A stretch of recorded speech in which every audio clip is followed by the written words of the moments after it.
¿Qué tal amigos? Bienvenidos a un nuevo video en el canal. Estoy muy contento de estar nuevamente con todos ustedes.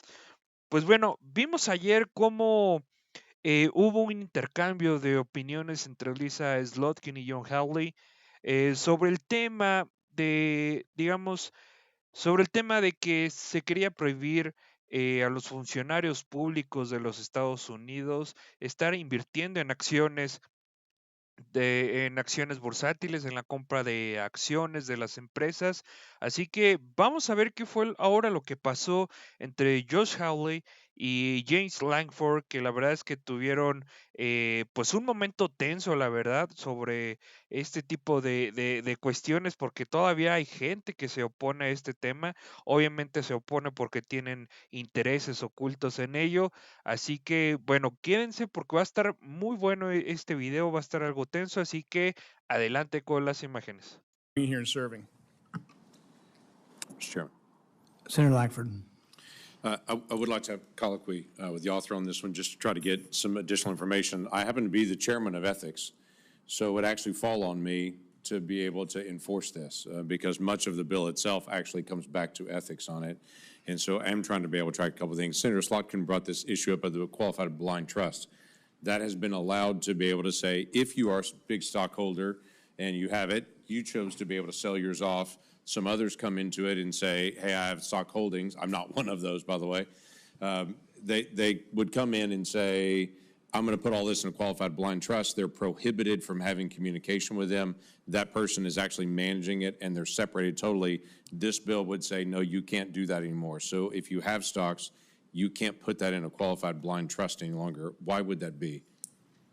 A couple of things. Number one, if you have a qualified blind trust and you are a member of Congress, again, you have until the beginning of your next term, should the voters see fit to reelect you. No, I get that, but then after that, it's prohibited on it. So correct. So for those who know ahead of time that they're going to be joining this body, they can no longer use qualified blind trust. And the reason for that is, as you know, the rules on qualified blind trusts are not airtight. They're actually very loose. It is very difficult to police. You don't police them, and the Ethics Committee. Well, the Ethics Committee, thank you for mentioning that. Ethics Committee does police that, so thanks for telling me what I don't do. We do police that, but... You do not police the structure of the blind trust. We do, actually. Every single blind trust that's actually put in has to be approved. And they have to, and so before, and you police then the buying and the selling and the communication back and forth between members? We do police the communication between the members and the individuals of the blind trust, that's correct. And so you think that that's an effective way? You're saying you think we need no changes now. You think that effectively accounts for any sort of again, this suddenly sounds like it's personal. You're telling me what I don't do. No, I'm just asking you a question because what we found over and over is when members of Congress have been investigated for securities violations, they have said over and over, oh, I had a trust. I had a trust. I didn't really know anything about it. And then as it turns out, they're communicating with their trustee, and they say, oh, we're allowed to do that. So you're telling me maybe they violated multiple laws. No, Here's what I would say. I think that at the end of the day, if you're asking me why do we need to eliminate blind trusts, it's because blind trusts, I think, are often workarounds because they can be structured in multiple different ways, right? There's not one way to structure blind trust, correct? Or there's only one way? There is a way that you have to structure it if you're in the Senate and going through ethics. Have you gone through that process before? No, because I don't have any of these securities, James, because when I got elected, I sold all of my trusts and assets. Great. I don't have a blind trust. I practice what I preach. I don't have individual stocks. I don't trade in stocks. I'm not a billionaire, unlike others on this committee. And what I think is the American people are sending us a clear message, and I hope that they are watching this today.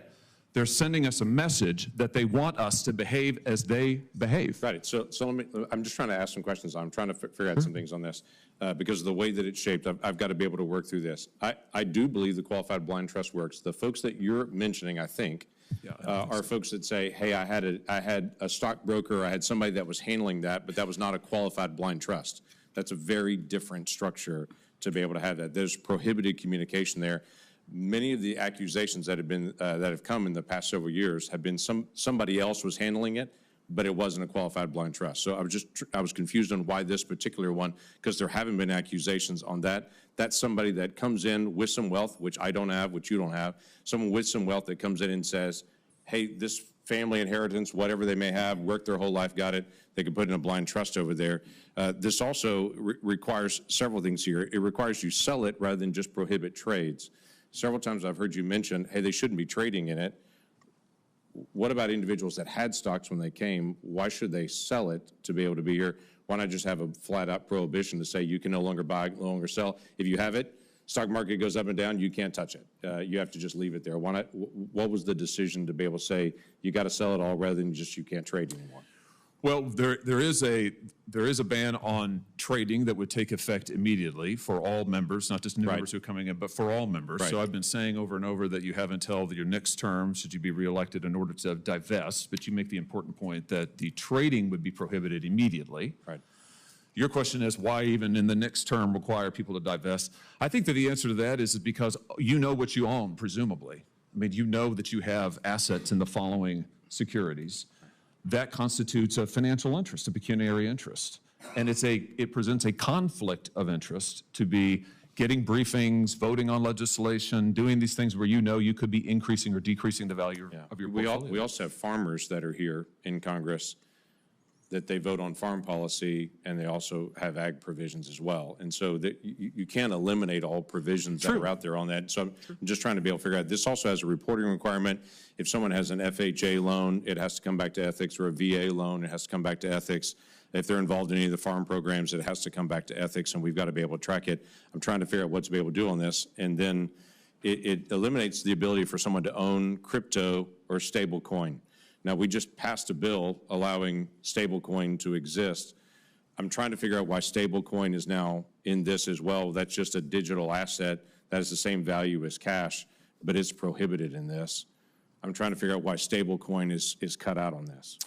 Well, you say in it now. I mean, it has been in it. It's in the bill that we passed a year ago before the most recent stablecoin we just made the change on, to be able to open up stablecoin in the regulatory basis for all We didn't Americans. make the change in this bill. Congress passed a bill. I get that. That's why I'm just asking why it's still in this, that there's a prohibition for that kind of digital asset. Well, it's just a dollar for dollar. It's the same as owning cash. So if you own a stablecoin, that's the same as owning a dollar. It's only worth a dollar. It doesn't change in value. But a member of Congress wouldn't be able to own a stablecoin anymore. Correct, and it's for the same reason, the same pecuniary interest, conflict of interest provisions that we think with individual stock. I mean, you have to draw the line somewhere.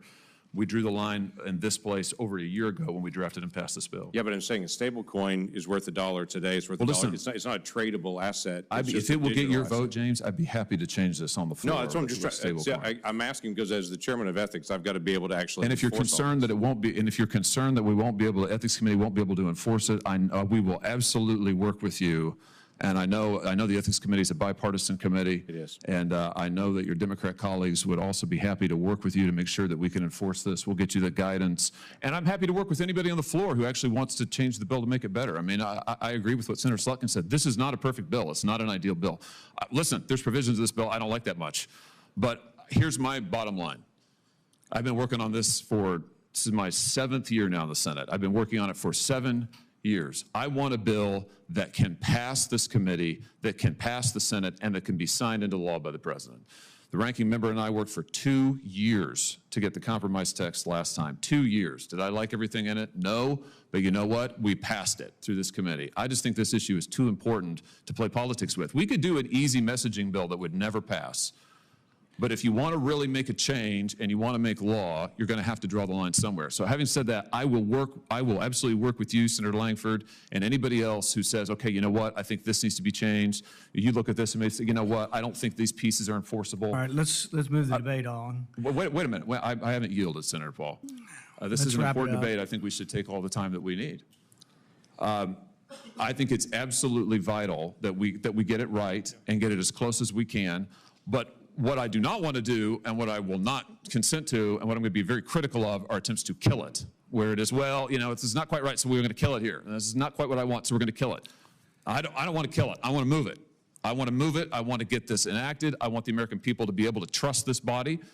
And I think that's why this vote today is so important. All right, let's move it along. On the question of stablecoin that Senator Lankford brings up, the hope is that someday in the near future, it may be that everything you purchase on Amazon, that stablecoin is a choice. It may be at Walmart you use it. So you're passing a law today that somehow may prohibit anybody in office from shopping on Amazon. So this isn't a very well thought out bill. We have a couple over here. Senator Gallego. And in case Bien, señores, pues no sé qué les pareció este video, la verdad se me hizo muy interesante, porque este debate, la verdad es que como les comentaba en el video del día de ayer, esto es muy importante de que sí se pueda, digamos, llevar a cabo porque realmente puedes hacer mucho más transparentes los intereses de los políticos dentro del gobierno, que en este caso es de los Estados Unidos, porque literalmente hay mucho zángano y en ese país, en mi país, en el país que usted me escucha, hay mucho político sanguijuela y por eso históricamente el político siempre ha sido, eh, si no bien pues como una persona pues mal vista, pues se le ha visto siempre de reojo, ¿saben? O sea, se le tiene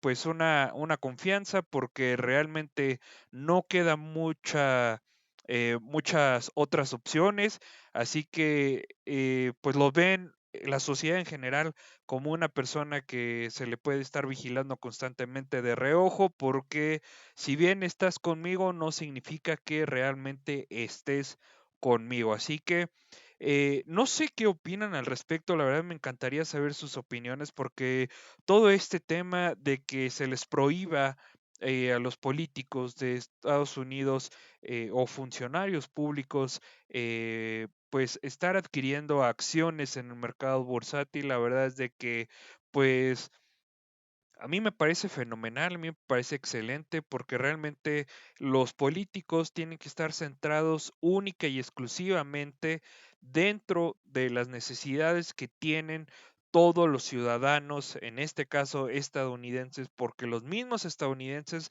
son las personas que les están pagando el sueldo mes con mes, año con año, para que esas personas tengan pues los fondos suficientes de manera mensual para que no se puedan quejar de ninguna manera al momento de estar haciendo sus funciones como servidor público. Pero bueno, señores, hasta aquí el video. Me encantó estar nuevamente con todos ustedes.